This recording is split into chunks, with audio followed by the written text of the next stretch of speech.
Hi guys, welcome back to my channel. This is Ritik and you guys are watching Chartomania. So guys, आज हम बात करने वाले हैं हमारे एक डिसिप्लिन पार्ट के ऊपर, जहाँ पर आज हम थोड़े से फेल होते हुए साबित नजर आए एंड उसके बाद हमने क्या देखा कि हमारी ट्रेडिंग पर उसका क्या असर पड़ा, हमारे मूड पर उसका क्या असर पड़ा और हमारे आने वाले बिजनेस पर उसका क्या असर पड़ सकता है। देखिए गाइज, आज जो हमने लॉस किया है वो ओवर ट्रेडिंग के चलते लॉस किया है, जहाँ पर हम अपने इमोशंस के ऊपर कंट्रोल नहीं कर पाए एंड हमने अपने आप को मार्केट के अंदर धकेल दिया। चलिए जी बात करते हैं अब हमने आज क्या किया। आज हमारे लेवल के ऊपर ही मार्केट ओपन हुआ एंड अगेन एक अच्छा खासा मोमेंटम मार्केट ने शुरू में ही दिखा दिया। इस मोमेंटम में हमने कोई ट्रेड नहीं लिया, हमें मौका ही नहीं मिला ट्रेड लेने का। लेकिन अगेन जब मार्केट इस लेवल कर ऊपर निकला देन हमने एक ट्रेड लिया एंड हमारा स्टॉप लॉस काफी छोटा था, अराउंड इस लेवल के ऊपर हमारा स्टॉप लॉस था। अब हमें यहाँ पे अच्छा खासा ट्रेड उनके अंदर प्रॉफिट मिला, हमने एग्जिट करा। अब ये जो 2.5 घंटे की कंसोलिडेशन मार्केट ने दिखाई, जब मार्केट 100 से 200 पॉइंट के बीच में ही घूमता रहा, तब जाके हमें क्या पता लगा कि मार्केट के अंदर हमारे जो स्टॉप लॉसेस थे वो हिट होने शुरू हो गए, यानी ट्रेलिंग स्टॉप लॉसेस। क्योंकि कभी मार्केट नीचे जा रहा था, कभी ऊपर जा रहा था, कभी नीचे जा रहा था, कभी ऊपर जा रहा था। अब जब मार्केट ने यहाँ ब्रेकआउट दिखाया, मुझे लगा कि यहाँ ये हाई बन चुका है, अब मार्केट यहाँ से ऊपर नहीं जाएगा, फर्दर ऊपर नहीं जाएगा। अब जब ये हाई लगाकर आया, इससे पहले जो ये हाई लगाया, मैंने सोचा कि मार्केट ने एक रेक्टेंगल टाइप ऑफ फॉर्मेशन कर दी है। अब मार्केट ने इस रेक्टेंगल टाइप ऑफ फॉर्मेशन करने के बाद एक रिजेक्शन शो कर दी है। अब ये जो मेरा व्यू था, ये करेक्ट व्यू था कि मार्केट ने क्या किया, मार्केट ने हमें दिखाया कि मार्केट यहाँ से दोनों साइड के मूव दिखा सकता है। मार्केट कभी ऐसे ऐसे ऐसे ऐसे ऐसे और ऐसे मार्केट जाने लगा। अब मार्केट ने क्लोज देने के तोड़ने के बाद मार्केट वापस डाउन आ गया, मुझे लगा यहाँ से मार्केट नेगेटिव होने वाला है, तो मैंने यहाँ पर एक पुट की पोजीशन ले ली। पुट की पोजीशन ले ली तो मेरा व्यू तो ये था कि मार्केट अभी यहाँ से गिरने वाला है, लेकिन ऐसा नहीं हुआ। मार्केट ने फर्दर अपने आप को एक अप मूव के अंदर कन्वर्ट किया एंड वो अप मूव में चला गया। अब जब ये 4 कैंडल एक साथ बनी, यानी ये 4 कैंडल जब एक साथ बनी, तब मुझे लगा कि मार्केट यहाँ से थोड़ा सा अप मूव दिखाकर देन नीचे आ सकता है। मुझे लगा कि मुझे अपना स्टॉप लॉस जो मैंने यहाँ कहीं लगाया हुआ था वो ट्रेल कर कर ऊपर लगा देना चाहिए, ताकि मार्केट मेरे स्टॉप लॉस को हिट ना कर पाए। लेकिन ऐसा नहीं हुआ, मार्केट ने एग्जैक्टली आज मुझे फंसा लिया अपने जाल में और मैं मार्केट की जाल में फंस गया। मैं ये चीजें आपको क्यों बता रहा हूँ, क्योंकि कल को अगर आप कभी ट्रेडिंग में आओ तो आपको ये चीजें पता हो कि अरे ऐसा भी होता है मार्केट के अंदर। चलिए जी बात करते हैं कि मार्केट के अंदर हमारा जो, चलो आज का दिन अच्छा नहीं गया, लेकिन ओवरऑल आज का दिन काफी बेटर था। मार्केट्स ने अपने आप को प्रूव किया, हमें प्रूव किया कि मार्केट किसी से कम नहीं है। मार्केट जब चलने पर आता है तो मार्केट अच्छे अच्छों को दौड़ा देता है। अब देखिए गाइस, बात ऐसी है ना, हमने क्या किया, हमने एक रिस्क लिया, उसका हमें खामियाजा भुगतना पड़ा एंड अब हम संतुष्ट हैं कि हमने आज जो चीज सीखी थी उसको हमने इम्प्लाई किया। लेकिन आज का जो दिन था वो सच में ही काफी हेक्टिक डे था, जिसके अकॉर्डिंगली हमने बिहेव किया, हमारे प्लान के अकॉर्डिंगली हमने बिहेव ही नहीं किया। तो ये चीजें हमें आगे आने वाले टाइम में याद रहेंगी। चलिए गाइस, अब बात करते हैं कि मार्केट कैसा बिहेव कर सकता है आने वाले कुछ टाइम में। कल हमने मार्केट एनालिसिस में बात की थी कि निफ्टी ने अपने, अब निफ्टी का हम चार्ट ओपन करते हैं, कि निफ्टी ने अपने इस लेवल को, यानी जो ये ट्रेंड लाइन थी, इस ट्रेंड लाइन को ब्रेक कर कर सस्टेन करना शुरू कर दिया था कल के सेशन में, जबकि बैंक निफ्टी ने ऐसा नहीं किया था। बैंक निफ्टी काफी दूर था। बैंक निफ्टी ने आज निफ्टी को कैचअप कर लिया है एंड निफ्टी की तरह ही बैंक निफ्टी भी मजबूत स्थिति में आ चुका है, यानी मजबूत कंडीशन में आ चुका है। अब इस कंडीशन से हमें ये पता लगता है कि बैंक निफ्टी अब पॉजिटिव हो चुका है, बैंक निफ्टी अब अच्छे खासे मूव हमें दिखा सकता है। अब देखिए यहाँ पर क्या चीजें हमें फैक्टर इन करती हैं। यहाँ पर क्या है, हमारे पास एक जो नया रेजिस्टेंस बन के खड़ा हुआ है वो खड़ा हुआ है 36,156 के अराउंड। इस लेवल पर हमारा एक नया रेजिस्टेंस खड़ा हुआ है एंड इससे हम क्या देख सकते हैं कि एक प्रीवियस ट्रेंड लाइन हमें शो हो रही है, जिसके अकॉर्डिंगली मार्केट बिहेव कर रहा है, उसके ऊपर मार्केट चल रहा है। अब मार्केट ने इस लेवल को तोड़ते हुए काफी अच्छे मोमेंटम के साथ मार्केट ने इस लेवल को तोड़ा है एंड वापस रीटेस्ट करने भी आ गया है। अब अगर कल यहाँ से मार्केट इस ट्रेंड लाइन से सपोर्ट लेके अगेन एक मूव अपसाइड दिखाना शुरू करता है, देन हम फर्दर बाइंग कर सकते हैं। हमारा स्टॉप लॉस होना चाहिए लास्ट स्विंग लो, यानी ये हमारा स्टॉप लॉस होना चाहिए एंड हमारा टारगेट होना चाहिए अराउंड इसी लेवल के आसपास। अब फर्दर बाइंग हम कहाँ करेंगे, फ्रेश बाइंग जो करेंगे कि वो मार्केट जब 35,800 को क्रॉस करेगा तब मार्केट एक अच्छी मूव दिखा सकता है 300 टू 400 पॉइंट्स की। ये तो रही बैंक निफ्टी की बात। अब अगर बैंक निफ्टी खुलता ही यहीं पे है फ्लैट खुल के एंड इस ट्रेंड लाइन के सपोर्ट लेने आता है, तब हम कल कोई ट्रेड नहीं लेने वाले हैं, क्योंकि मार्केट के अंदर जितना कॉशियस रहना चाहिए हम उतना ही रहेंगे। ठीक है जी। अब मार्केट के अंदर हमेशा ये नहीं है कि हमारी ही चलती है, मार्केट हमें अपने हिसाब से चलवाना जानती है, जो कि आज हमें देखने को मिल भी गया।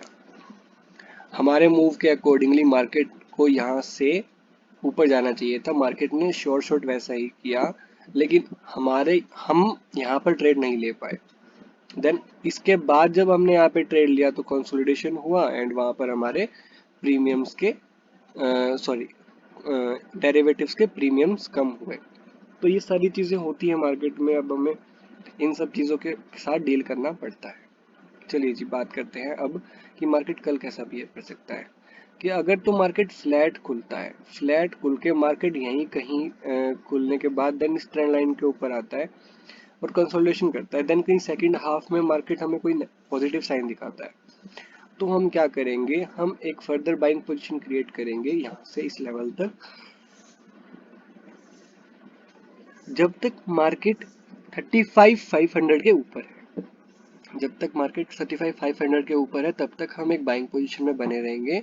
जैसे ही मार्केट 35,500 को तोड़ेगा हम बाइंग पोजीशन से निकल जाएंगे। ठीक है जी।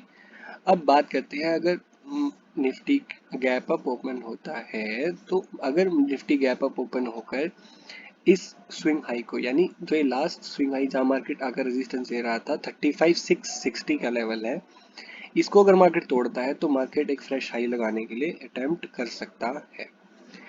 अब आइए इसके ऑप्शन चेन डाटा पे हम जाते हैं। ऑप्शन चेन डाटा हमें क्या बताता है, हम उसके ऊपर जरा नजर डाल लेते हैं। ठीक है जी।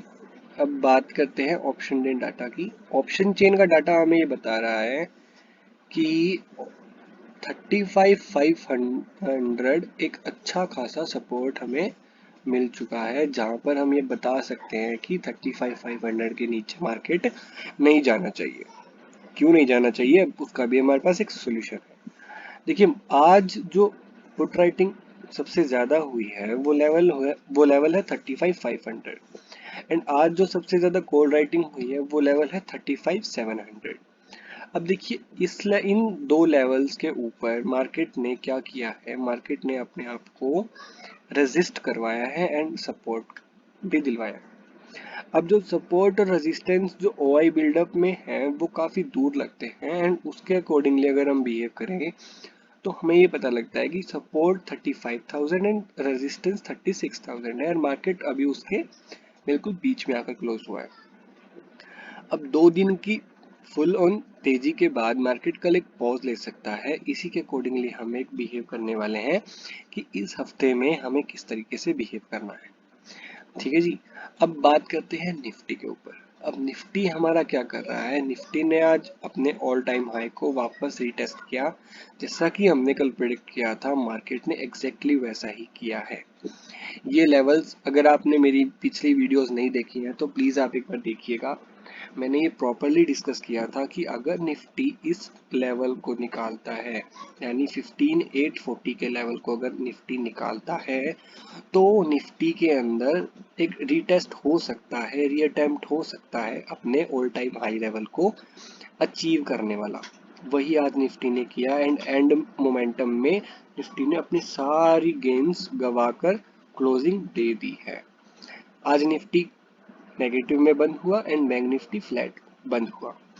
तो अब हम बात करते हैं कि निफ्टी के अंदर जो ये रीटेस्टिंग हुई है, क्या ये सस्टेनेबल रह सकती है? यानी निफ्टी अपने इस लेवल के ऊपर था, यानी इस ट्रेंड लाइन के ऊपर सस्टेन कर रहा है, क्या निफ्टी फर्दर इस ट्रेंड लाइन को ब्रेक करके नीचे जाएगा या फिर इसी लेवल के अराउंड क्लोज हो जाएगा? अब हमें निफ्टी में क्या करना है? निफ्टी में आज मार्केट क्लोज वापस 15840 के नीचे हो चुका है। अब हमें क्या करना है? जब तक 15840 नहीं टूटता है तब तक हमें कोई बाइंग नहीं करनी है, कोई भी बाइंग नहीं करनी है। यानी अब यहाँ से नेक्स्ट बाइंग मोमेंटम तभी बनेगा जब निफ्टी 15840 के ऊपर निकल के 15 मिनट की कैंडल में सस्टेन हो पाता है, तब हम यहाँ पर एक बाइंग पोजीशन क्रिएट करेंगे। अदरवाइज हम यहाँ पर कोई भी ट्रेड नहीं लेने वाले हैं। ठीक है जी। अब बात करते हैं एक स्टॉक के बारे में जो मेरा काफी दिन से नजर बना के रखे हुआ था और ये स्टॉक आज कुछ अच्छा खासा परफॉर्म करता हुआ नजर आया। बात करते हैं श्रीराम ट्रांसपोर्ट फाइनेंस की। बाकी सारे एनबीएफसी सेक्टर में अच्छी खासी मोमेंटम चल रही थी, लेकिन श्रीराम ट्रांसपोर्ट फाइनेंस अभी तक अपना अच्छा लेवल यानी लेवल को ब्रेक नहीं कर पाया था।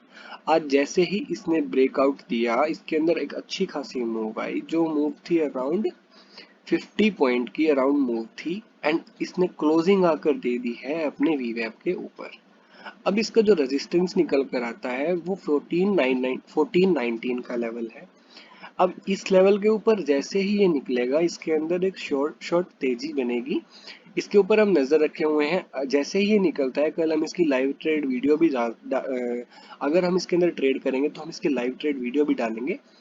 तो हमें इसके ऊपर नजर बना के रखनी पड़ेगी कि अगर ये अपने 1419 के लेवल को तोड़ता है तो मार्केट यहाँ से एक मूव दिखा सकती है, जो मूव हमें देखने को मिल सकता है अराउंड 1460 के लेवल तक का। ठीक है जी। चलिए कल अब बात करते हैं निफ्टी के ऑप्शन चेन डाटा की। अब ऑप्शन चेन डाटा में हमें क्या देखने मिलता है कि निफ्टी का जो रिसेंट सपोर्ट बनकर आया है वो हमें देखने को मिला है 15650 के आसपास, जहां पर आज एडिशन हुआ है 6,77,000 शेयर्स का। एंड जो रेजिस्टेंस निकल कर आया है वो आया है 16,000। यानी हमें एक बात तो क्लियर हो जाती है कि अगर निफ्टी 16,000 को अटेम्प्ट करेगा भी, तो भी निफ्टी के पास 16,000 को क्रॉस करने के लिए कोई एक अच्छा रीजन चाहिए। अदरवाइज वहां पर डिमांड जोन ऑलरेडी क्रिएट हो चुका है, जो कि मार्केट को ऊपर नहीं जाने देगा। अब मार्केट यहाँ से सप्लाई चेक करने के लिए आ सकता है, जहां पर मार्केट को एक बार 15,700 को तो टच करना ही करना पड़ेगा। क्यों करना पड़ेगा? क्योंकि मार्केट के अंदर फिलहाल अगर हम देखें, आज मार्केट 15,800 पर क्लोज हुआ है। अगर हम दोनों साइड के इन द मनी शेयर्स या इन द मनी कॉन्ट्रैक्ट्स की बात करें, तो इन द मनी कॉन्ट्रैक्ट्स हमें देखने को मिल रहे हैं 11 + 12, यानी 12 और 12 24, 28 एंड 32 लाख शेयर्स तो पुट राइटर्स हैं जो इन द मनी है, एंड 14 + 4 18 लाख शेयर्स हैं जो कि call writers in the money है। अब देखा जाए तो पुट राइटर्स ज्यादा इन द मनी है रादर देन कॉल राइटर्स। तो हम क्या करेंगे कि अब फर्दर मूव देखेंगे। अगर मार्केट यहाँ से फर्दर एक मूव दिखाता है नीचे की साइड, तो हम पुट की पोजीशन के अंदर आराम से बैठ सकते हैं, क्योंकि जो पुट राइटर्स हैं वो कॉल राइटर्स के कंपैरेटिवली ज्यादा इन द मनी है तो ज्यादा लॉसेस पुट राइटर्स को होगा जब मार्केट नीचे जाएगी। अगर मार्केट आपको पता ही है जहां पर ज्यादा पोजीशंस होती हैं मार्केट उसका अपोजिट चलता है, मार्केट अपने आप को उसके अपोजिटली डेराइव करवाता है। तो अब हम देख सकते हैं कि मार्केट ने अपने जाल में कुछ लोगों को फंसा लिया है। अब उन लोगों को मार्केट अच्छा खासा मूव देकर अपने जाल में फंसाने वाली है, जो कि है पुट राइटर्स। अगर मार्केट इस लेवल को भी नीचे की तरफ तोड़ता है, यानी 15800 के लेवल को भी अगर मार्केट कल के सेशन में तोड़ता है, तो हमें क्या देखने को मिलता है कि 35 लाख शेयर्स ऑलरेडी ट्रैप हो चुके होंगे। और इसके इन 30 लाख शेयर्स के साथ 35 lakh shares means almost 70 lakh shares जो ट्रैप हो चुके होंगे, उन्हें अपनी पोजीशन को काटना पड़ेगा। A day after tomorrow expiry आने वाली है। तो गाइज हमें इस चीज का ध्यान रखना पड़ेगा। अभी अगर हम नेगेटिव बायस होके चले तो निफ्टी में हमें नेगेटिव डाटा बनता हुआ दिख रहा है रादर देन बैंक निफ्टी। तो अब हम बात करते हैं कि हमें किस टाइप से ट्रेड लेना है। अगर निफ्टी हमें अपने इम्पोर्टेंट लेवल्स को ब्रेक करता हुआ दिखाई दे, यानी 15 सॉरी गाइस, निफ्टी 15800 के लेवल को अगर ब्रेक करता हुआ दिखाई दे, तो हम एक शॉर्ट पोजीशन बनाएंगे एंड उसको हम डेराइव करवाएंगे with stop loss of this level 840 and हमारा टारगेट होना चाहिए अराउंड लेवल 740 के अराउंड। जी गाइस, ये हमारे लेवल्स थे। अगर आपको वीडियो पसंद आई हो तो प्लीज आप लाइक कीजिएगा, सब्सक्राइब कीजिएगा एंड शेयर कीजिएगा, ताकि हम आने वाले समय में नई नई वीडियोस को आपके सामने प्रेजेंट कर सकें एंड आपको लर्निंग प्रोवाइड करवा सकें। गाइस, अगर आप हमारा सपोर्ट करेंगे तभी हम कुछ आगे बढ़ पाएंगे। ठीक है जी, thank you guys, thank you very much.